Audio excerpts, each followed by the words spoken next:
ତେବେ ଆସନ୍ତୁ ସବୁଠୁ ବିଶାଳ ଆଉ ପ୍ରଭାବଶାଳୀ ନଦୀରୁ ଆରମ୍ଭ କରିବା। ମହାନଦୀ। ହଁ, ଓଡ଼ିଶାର ସବୁଠାରୁ ବଡ଼ ନଦୀ। 858 କିଲୋମିଟର ଲମ୍ବ ଏହାର। ଆଉ ଛତିଶଗଡ଼ର ସିହାୱା ପାହାଡ଼ରୁ ଗୋଟେ ଛୋଟ ଝରଣା ବାହାରିଥିବା ଏହି ପାଣି ସୁଅ ଓଡ଼ିଶାରେ ପହଞ୍ଚିବା ବେଳକୁ ପୁରା ବିରାଟ ରୂପ ନେଇଯାଏ। କିନ୍ତୁ ଏଠି ମୋର ଗୋଟେ ପ୍ରଶ୍ନ ଅଛି। ହଁ, କୁହନ୍ତୁ। ଆମେ ଜାଣୁ ଯେ ସମ୍ବଲପୁରରୁ ଆରମ୍ଭ କରି କଟକ ପର୍ଯ୍ୟନ୍ତ ଗୋଟେ ବିଶାଳ ଅଞ୍ଚଳ କେବଳ ଏହି ଗୋଟିଏ ନଦୀ ଉପରେ ନିର୍ଭରଶୀଳ। ମାନେ ଏତେ ବଡ଼ ଜନସଂଖ୍ୟା, ଏତେଗୁଡ଼ିଏ କୃଷିକ୍ଷେତ୍ର, ଗୋଟିଏ ନଦୀ କେମିତି ଏତେ ବଡ଼ ଚାପ ସମ୍ଭାଳି ପାରୁଛି? ଏଇଠି ଅସଲ କଥାଟା ଲୁଚିଛି।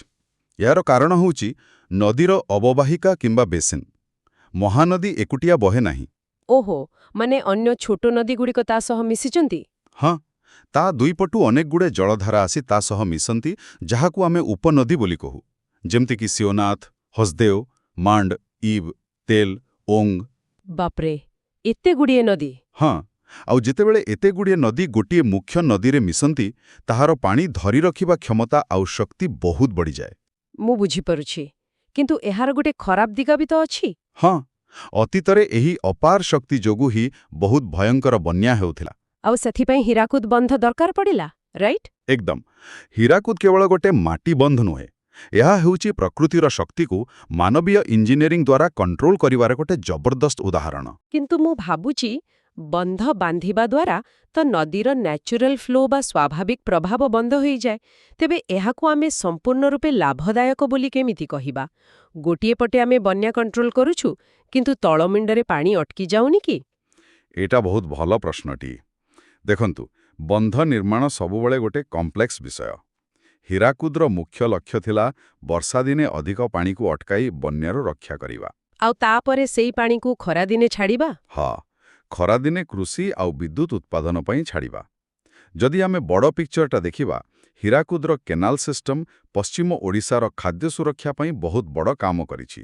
ସେଠି ଧାନ ଚାଷ ହୋଇପାରୁଛି। ଆଚ୍ଛା, ସେଇଟା ଗୋଟେ ବଡ଼ ଅଚିଭମେଣ୍ଟ। ତେବେ ତାର ପରିବେଶ ଉପରେ ପ୍ରଭାବ ନିଶ୍ଚୟ ଅଛି। କିନ୍ତୁ ମହାନଦୀର ପ୍ରକୃତ ଯାଦୁଟା ଆରମ୍ଭ ହୁଏ ଏହାର ତଳୁଆ ଅଞ୍ଚଳରେ। ଯେତେବେଳେ ଏହା କଟକ ପାଖରେ ପହଞ୍ଚେ, ଏହାର ବେଗ ପୁରା କମିଯାଏ। ଆଉ ସେଇଠୁ ଏହା ଅନେକ ଶାଖା ନଦୀରେ ଭାଗ ହୋଇ ଗୋଟେ ବିଶାଳ ଡେଲ୍ଟା ବା ତ୍ରିକୋଣ ଭୂମି ତିଆରି କରେ। ମାନେ ସେଇ ଡେଲ୍ଟା ହିଁ ତ ଆମ କୃଷିର ମୁଖ୍ୟ କେନ୍ଦ୍ର। ସମ୍ପୂର୍ଣ୍ଣ ସତ। ପାହାଡ଼ରୁ ବୋହି ଆସିଥିବା ପଟୁମାଟି ସେଇଠି ଜମା ହୁଏ ଆଉ ମାଟିକୁ ବହୁତ ଉର୍ବର କରେ। ତେବେ କୃଷି କଥା ଉଠିଲେ ମହାନଦୀର ନାଁ ଆସେ। କିନ୍ତୁ ଯଦି ଆମେ ଏଇ ନଦୀଗୁଡ଼ିକୁ ମଣିଷ ହିସାବରେ ଦେଖିବା, ମୁଁ ତ କହିବି ମହାନଦୀ ହେଉଛି ଓଡ଼ିଶାର ସିଇଓ, ଯେ କୃଷିଠୁ ଆରମ୍ଭ କରି ବିଦ୍ୟୁତ୍ ପର୍ଯ୍ୟନ୍ତ ସବୁକିଛି ପରିଚାଳନା କରେ। ବହୁତ ବଢ଼ିଆ ତୁଳନା। ଆଉ ବ୍ରାହ୍ମଣୀ? ଆଉ ଆମ ତାଲିକାର ଦ୍ୱିତୀୟ ବୃହତ୍ତମ ନଦୀ ବ୍ରାହ୍ମଣୀ ହେଉଛି ଇଣ୍ଡଷ୍ଟ୍ରିଆଲ ମ୍ୟାନେଜର, ଯିଏ ରାଜ୍ୟର ବଡ଼ ବଡ଼ କଳକାରଖାନା ଚଳାଉଛି। ହଁ ହଁ, ପୁରା ସଠିକ୍ କଥା। ବ୍ରାହ୍ମଣୀ 799 କିଲୋମିଟର ଲମ୍ବା। ଏହା ଝାଡ଼ଖଣ୍ଡର ବେଦବ୍ୟାସଠାରେ ଶଙ୍ଖ ଆଉ ଦକ୍ଷିଣ କୋଏଲ ନଦୀର ମିଶ୍ରଣରୁ ସୃଷ୍ଟି। ଏହାର ଉପନଦୀ ହେଲେ ଟିକିରା, ନନ୍ଦିରା ଆଉ ସାମାକୋଇ। କିନ୍ତୁ ଏଠି ମୋ ମନରେ ଗୋଟେ ପ୍ରଶ୍ନ ଉଠୁଛି। ରାଉରକେଲାର ଇସ୍ପାତ କାରଖାନା ହେଉ କି ତାଲଚେରର କୋଇଲା ଖଣି ଆଉ ପାୱାର ପ୍ଲାଣ୍ଟ, ଏସବୁ ଶିଳ୍ପ ଠିକ୍ ବ୍ରାହ୍ମଣୀ କୂଳରେ ହିଁ କାହିଁକି ଗଢ଼ି ଉଠିଛି? ମାନେ ଶିଳ୍ପ ପାଇଁ ନଦୀର ଏତେ ଦରକାର କ'ଣ? ଦରକାର ବହୁତ ଅଛି। ଶିଳ୍ପ ପ୍ରକ୍ରିୟାରେ ପାଣି କେବଳ ପିଇବା ପାଇଁ ନୁହେଁ, ଏହାକୁ ଗୋଟେ ଗୁରୁତ୍ୱପୂର୍ଣ୍ଣ କୁଲାଣ୍ଟ ବା ଥଣ୍ଡା କରିବା ମାଧ୍ୟମ ଭାବରେ ବ୍ୟବହାର କରାଯାଏ। ଆଚ୍ଛା, ମାନେ ମେସିନ୍‌ଗୁଡ଼ିକୁ ଥଣ୍ଡା କରିବା ପାଇଁ? ହଁ, ଇସ୍ପାତ କାରଖାନାର ସେ ବିଶାଳ ବ୍ଲାଷ୍ଟ ଫର୍ନେସ୍କୁ ଥଣ୍ଡା କରିବା ପାଇଁ ହେଉ କିମ୍ବା କୋଇଲାରୁ ବିଦ୍ୟୁତ୍ ବାହାର କରିବା ପାଇଁ ଯେଉଁ ଷ୍ଟିମ୍ ବା ବାମ୍ଫ ଦରକାର, ସେଥିପାଇଁ ଲକ୍ଷ ଲକ୍ଷ ଗ୍ୟାଲନ ପାଣି ଆବଶ୍ୟକ ହୁଏ। ବାପ୍ରେ, ସେଥିପାଇଁ ବ୍ରାହ୍ମଣୀ ପାଣି ଏତେ ଜରୁରୀ? ଏକଦମ। ଆଉ ରେଙ୍ଗାଳି ବନ୍ଧର ଭୂମିକା ଏଠି ବହୁତ ବଡ଼। କିନ୍ତୁ ଏଠି ଗୋଟେ ଆକର୍ଷଣୀୟ ଜିନିଷ ଦେଖନ୍ତୁ। ଏଇ ବିଶାଳ ଶିଳ୍ପକେନ୍ଦ୍ରଗୁଡ଼ିକୁ ପାର କରି ବ୍ରାହ୍ମଣୀ ଯେତେବେଳେ ସମୁଦ୍ର ଆଡ଼କୁ ଯାଏ, ସେ ବୈତରଣୀ ନଦୀ ସହ ମିଶିଯାଏ। ଆଉ ଧାମରା ମୁହାଣା ପାଖରେ ମିଶିକି ସେମାନେ ଏକ ସମୃଦ୍ଧ ଡେଲ୍ଟା ସୃଷ୍ଟି କରନ୍ତି, ଠିକ୍ ନା? ହଁ, ସେଇଠି ହିଁ ଭିତରକନିକା ଭଳି ଏକ ଅଦ୍ଭୁତ ଆଉ ଜୈବ ବିବିଧତାପୂର୍ଣ୍ଣ ମାଙ୍ଗ୍ରୋଭ ଅଞ୍ଚଳ ସୃଷ୍ଟି ହୁଏ, ଯାହା ବିଶ୍ୱସ୍ତରରେ ବିରଳ। ମାନେ ଗୋଟିଏ ପଟେ ଧୂଆଁ ବାହାରୁଥିବା କାରଖାନା ଆଉ ଅନ୍ୟପଟେ ନୀରବ ମ୍ୟାଙ୍ଗ୍ରୋଭ ଜଙ୍ଗଲ। ନଦୀର ଏଇ ଦୁଇଟି ରୂପ ସତରେ ଆଶ୍ଚର୍ଯ୍ୟଜନକ। ଏକଦମ। ଏବେ ଟିକେ କୃଷି ଓ ଅର୍ଥନୀତିରୁ ଦୂରେଇ ଯାଇ ନଦୀ ସହ ଜଡ଼ିତ ଇତିହାସ, କିମ୍ବଦନ୍ତୀ ଆଉ ପବିତ୍ରତା ଆଡ଼କୁ ନଜର ପକେଇବା।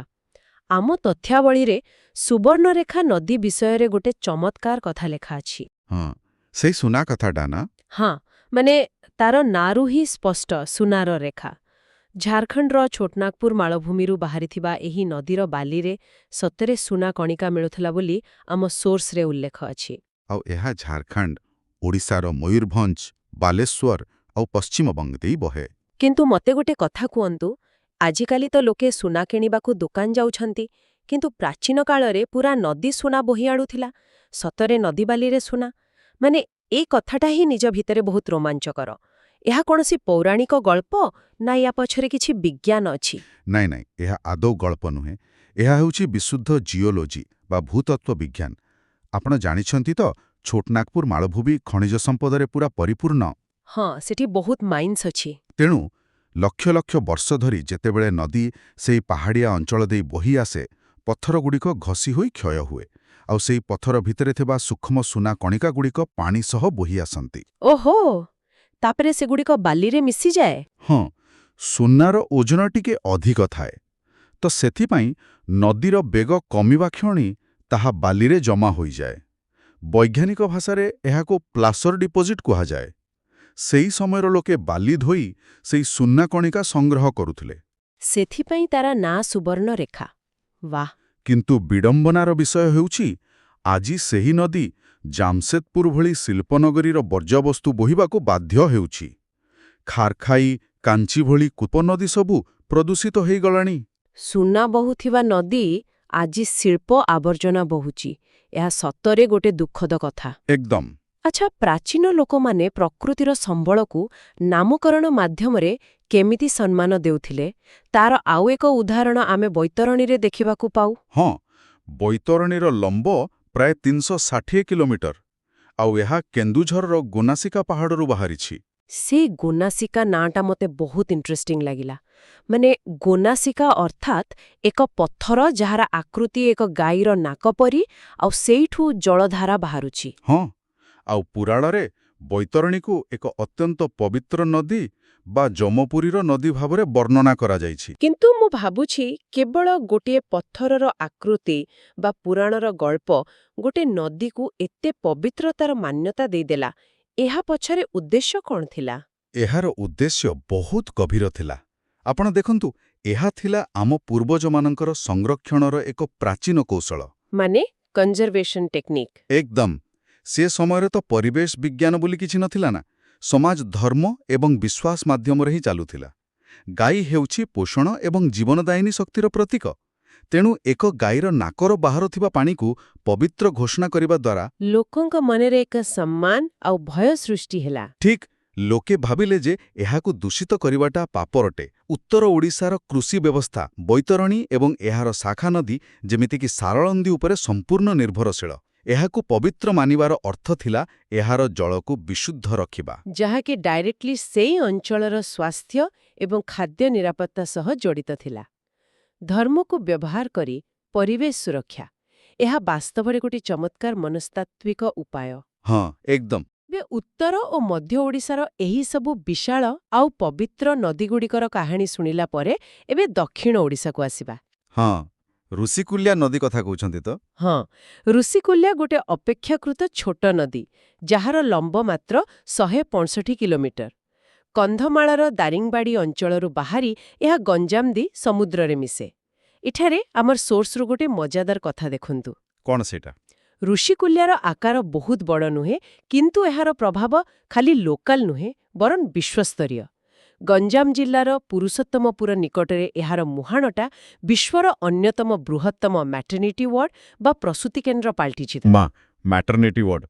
ସତରେ ସେଇଟା ଅଲିଭ୍ ରିଡ୍ଲି କଚ୍ଛପମାନଙ୍କର ସାମୂହିକ ଅଣ୍ଡାଦାନ ସ୍ଥଳ ବା ଆରିବାଡ଼ା। କିନ୍ତୁ ମୋତେ ଗୋଟେ କଥା ଆଶ୍ଚର୍ଯ୍ୟ ଲାଗେ, ଲକ୍ଷ ଲକ୍ଷ ସାମୁଦ୍ରିକ କଚ୍ଛପ ପ୍ରତିବର୍ଷ ହଜାର ହଜାର ମାଇଲ ଅତିକ୍ରମ କରି ଠିକ୍ ଏଇ ନଦୀର ମୁହାଣକୁ ହିଁ କାହିଁକି ବାଛନ୍ତି? ସେଠାରେ ଏମିତି କ'ଣ ଅଛି ଯାହା ଅନ୍ୟ ଜାଗାରେ ନାହିଁ? ଏଇଠି ହିଁ ନଦୀର ପ୍ରକୃତ କେମିଷ୍ଟ୍ରି ବା ରସାୟନ ବିଜ୍ଞାନ ଦେଖିବାକୁ ମିଳେ। ଦେଖନ୍ତୁ, ଗୋଟିଏ ନଦୀ ସମୁଦ୍ରରେ ମିଶିବା ସମୟରେ ନିଜ ସାଙ୍ଗରେ କେବଳ ପାଣି ଆଣେ ନାହିଁ। ଆଉ କ'ଣ ଆଣେ? ଏହା ଏକ ନିର୍ଦ୍ଦିଷ୍ଟ ଧରଣର ବାଲି, ଖଣିଜ ଲବଣ ଏବଂ ଜୈବିକ ଉପାଦାନ ଆଣିଥାଏ। ଋଷିକୁଲିଆ ନଦୀ ମୁହାଣରେ ଥିବା ବାଲିର ଆକାର ଆଉ ସେଠାକାର ତାପମାତ୍ରା ଅଲିଭ୍ ରିଡ୍ଲେ କଛପଙ୍କ ଅଣ୍ଡା ଫୁଟିବା ପାଇଁ ପୁରା ଆଦର୍ଶ। ଓହୋ, ତାମାନେ ଏହା ଗୋଟେ ପରଫେକ୍ଟ ପରିବେଶ ସୃଷ୍ଟି କରେ। ଆହୁରି ଆଶ୍ଚର୍ଯ୍ୟର କଥା ହେଉଛି, ଯେଉଁ କଛପ ଛୁଆମାନେ ଏଠାରୁ ସମୁଦ୍ରକୁ ଯାଆନ୍ତି ନା, ସେମାନେ ବଡ଼ ହେବା ପରେ ପୁଣି ଅଣ୍ଡା ଦେବା ପାଇଁ ଠିକ୍ ସେହି ଏକା ସ୍ଥାନକୁ ହିଁ ଫେରିଆସନ୍ତି। ହ୍ୱାଟ୍? ସତରେ? ସେମାନେ ଏତେ ବର୍ଷ ପରେ ରାସ୍ତା ମନେ ରଖନ୍ତି କେମିତି? ବୈଜ୍ଞାନିକଙ୍କ ମତରେ ସେମାନେ ନଦୀର ଜଳରେ ଥିବା ଏକ ନିର୍ଦ୍ଦିଷ୍ଟ ରାସାୟନିକ ଗନ୍ଧକୁ ମନେ ରଖନ୍ତି ଆଉ ପୃଥିବୀର ଚୁମ୍ବକୀୟ କ୍ଷେତ୍ରକୁ ବ୍ୟବହାର କରି ପୁରା ସଠିକ୍ ଜାଗାରେ ପହଞ୍ଚନ୍ତି। Mind blowing. ତାର ମାନେ ହେଉଛି, ଯଦି ଆମେ ଋଷିକୁଲ୍ୟା ନଦୀର ପାଣିରେ କିଛି କେମିକାଲ ପରିବର୍ତ୍ତନ କରୁ ବା ପ୍ରଦୂଷଣ ବଢ଼ାଇ ଦଉ, ତେବେ ସେହି କଚ୍ଛପମାନେ ନିଜର ଠିକଣା ଭୁଲିଯିବେ। ଏକଦମ। ମାନେ ନଦୀ କେବଳ କୂଳରେ ଥିବା ମଣିଷଙ୍କୁ ପ୍ରଭାବିତ କରେ ନାହିଁ, ଏହା ଗଭୀର ସମୁଦ୍ରରେ ଥିବା ଗ୍ଲୋବାଲ ବାୟୋଡାଇଭର୍ସିଟିକୁ ମଧ୍ୟ କଣ୍ଟ୍ରୋଲ କରୁଛି। ନିଶ୍ଚିତ ଭାବରେ। ଆଉ ସେଥିପାଇଁ ନଦୀ ମୁହାଣଗୁଡ଼ିକ ଏତେ ଗୁରୁତ୍ୱପୂର୍ଣ୍ଣ। କିନ୍ତୁ ଦୁଃଖର ବିଷୟ ହେଉଛି, ଆମେ ନଦୀଗୁଡ଼ିକର ଏଇ ସୂକ୍ଷ୍ମ କାର୍ଯ୍ୟପ୍ରଣାଳୀକୁ ନ ବୁଝି ସେମାନଙ୍କୁ ଧ୍ୱଂସ ଆଡ଼କୁ ଠେଲି ଦେଉଛୁ। ଆମ ରିସର୍ଚ୍ଚର ପରବର୍ତ୍ତୀ ବିଭାଗଟି ଏହି ବିଷୟରେ, ଆଉ ତାହା ଅତ୍ୟନ୍ତ ଚିନ୍ତାଜନକ। ହଁ, କାରଣ ଏହି ସମସ୍ତ 5ଟି ନଦୀ ଏବେ ସମାନ ଧରଣର ବିପଦର ସମ୍ମୁଖୀନ ହେଉଛନ୍ତି। ସେଇଟା ହିଁ ତ, ଆମେ ଏଇ ନଦୀଗୁଡ଼ିକୁ ମା ବୋଲି ଡାକୁ, ପୂଜା କରୁ, ଅଥଚ ସେହି ନଦୀଗୁଡ଼ିକୁ ହିଁ ଶିଳ୍ପ ଆବର୍ଜନା ଆଉ ବାଲି ମାଫିଆଙ୍କ ହାତରେ ନଷ୍ଟ ହେବାକୁ ଛାଡ଼ି ଦଉଛୁ। ଏମିତି ନୂଆ ନୂଆ ଶିକ୍ଷାଭିତ୍ତିକ ଭିଡିଓ ଦେଖିବା ପାଇଁ ଶ୍ରୀରାମ ଏଜୁକେସନ୍ ଚ୍ୟାନେଲକୁ ସବସ୍କ୍ରାଇବ୍ ଏବଂ ପାଖରେ ଥିବା ବେଲ୍ ଆଇକନ୍କୁ ଦବାନ୍ତୁ। Thank you.